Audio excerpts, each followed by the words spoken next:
Friends, ನೀವು ದಪ್ಪಗಿದ್ದೀರಾ, ಸಣ್ಣ ಆಗಬೇಕಾ, ನಿಮಗೆ ಲಿವರ್ ಕೊಲೆಸ್ಟ್ರಾಲ್ ಫ್ಯಾಟಿ ಲಿವರ್ ಇದೆಯಾ? ಹಾಗಾದರೆ ಈ ರೀತಿ ಹೆಲ್ತಿ ಒಂದು ಜ್ಯೂಸ್ ಮಾಡ್ಕೊಳ್ಳಿ.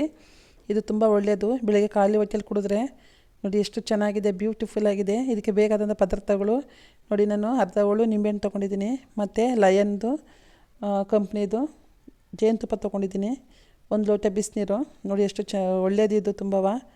ನೋಡಿ ಒಂದು ಲೋಟ ಬಿಸಿನೀರು ತೊಗೊಂಡಿದ್ದೀನಿ. ಅದಕ್ಕೆ ಇವಾಗ ಹೇಗೆ ಮಾಡೋದು ಅಂತ ನೋಡೋಣ. ನೋಡಿ, ಒಂದು ಲೋಟ ಬಿಸಿನೀರು ಲೋಟ ಗ್ಲಾಸ್ಗೆ ಹಾಕ್ತಾಯಿದ್ದೀನಿ. ಇವಾಗ ಅದಕ್ಕೆ ಸ್ವಲ್ಪ ಒಂದು ಸ್ಪೂನಲ್ಲಿ ಜೇನುತುಪ್ಪ ಹಾಕಿದ್ದೀನಿ. ಜೇನುತುಪ್ಪ ಸೇರಿಸ್ಕೊಂಡು ಜೊತೆಗೆ ಈ ಲೆಮನ್ ಅರ್ಧ ಹೋಳು ಲೆಮನ್ನು ಕೂಡ ಅದಕ್ಕೆ ಹಾಕ್ಕೊಳ್ಳೋಣ. ಎಲ್ಲನೂ ಒಂದು ಕಡೆಯಿಂದ ಮಿಕ್ಸ್ ಮಾಡಬೇಕು. ಇದು ತುಂಬ ಹೆಲ್ತಿ ಒಳ್ಳೆಯದು. ಲಿವರ್ ಕೊಲೆಸ್ಟ್ರಾಲ್ ಇದ್ದರೆ ನಿಮಗೆ, ಅಥವಾ ನೀವೇನಾದ್ರೆ ಫ್ಯಾಟಿ ಲಿವರ್ ಇದ್ದರೆ, ಸಣ್ಣ ಆಗಬೇಕು ಸ್ಲಿಮ್ ಆಗಬೇಕು ಅಂತ ಅನಿಸಿದ್ರೆ, ಖಾಲಿ ಹೊಟ್ಟೆ ಬೆಳಿಗ್ಗೆ ಎದ್ದ ತಕ್ಷಣ ಈ ರೀತಿ ಮಾಡಿಕೊಂಡು ಒಂದು ಲೋಟ ಪ್ರತಿದಿನ ಕುಡೀರಿ. ನಿಮಗೆ ರಿಸಲ್ಟ್ ಸಿಗೋವರೆಗೂ ಕುಡೀರಿ. ಇದೇನು ಆಯುರ್ವೇದಿಕ್ಕು, ಇದೇನು ಸೈಡ್ ಎಫೆಕ್ಟ್ ಏನಿಲ್ಲ.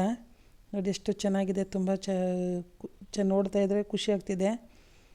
ಇದಕ್ಕೆ ನೋಡಿ, ನಿಂಬೆಹಣ್ಣು ತುಂಬ ಒಳ್ಳೆಯದದು, ಸ್ಲಿಮ್ ಆಗೋಕ್ಕೆಲ್ಲ ಒಳ್ಳೆಯದು. ನೋಡಿ, ಇವಾಗ ಅದಕ್ಕೆ ಸ್ವಲ್ಪ ಪುದೀನ ಸೊಪ್ಪು ಹಾಕೊಂಡು ಅದನ್ನು ಕೂಡ ಎಲ್ಲ ಮಿಕ್ಸ್ ಮಾಡ್ಕೊಳ್ಳೋಣ. ಇದೇ ರೀತಿ ನನ್ನ ಚಾನಲ್ಗೆ ಸಪೋರ್ಟ್ ಮಾಡಿ, ನನ್ನ ಎಲ್ಲ ವೀಡಿಯೋಗಳನ್ನು ನೋಡಿ, ಲೈಕ್ ಮಾಡಿ, ಶೇರ್ ಮಾಡಿ ಫ್ರೆಂಡ್ಸ್. ನನ್ನ ಚಾನಲ್ನ ಸಬ್ಸ್ಕ್ರೈಬ್ ಮಾಡಿ. ನೋಡಿ ಎಷ್ಟು ಚೆನ್ನಾಗಿದೆ, ನೋಡ್ತಾ ಇದ್ದರೆ ಹಾಗೆ ಬಾಯಿನ ನೀರು ಬರ್ತಿದೆ. ನೀವು ಕೂಡ ಇದೇ ರೀತಿ ಮಾಡ್ಕೊಳ್ಳಿ, ಆರೋಗ್ಯ ನೋಡ್ಕೊಳ್ಳಿ. Thank you friends. ಇದೇ ರೀತಿ ನನ್ನ ಚಾನಲ್ಗೆ ಸಪೋರ್ಟ್ ಮಾಡಿ. Thank you friends. Thank you very much.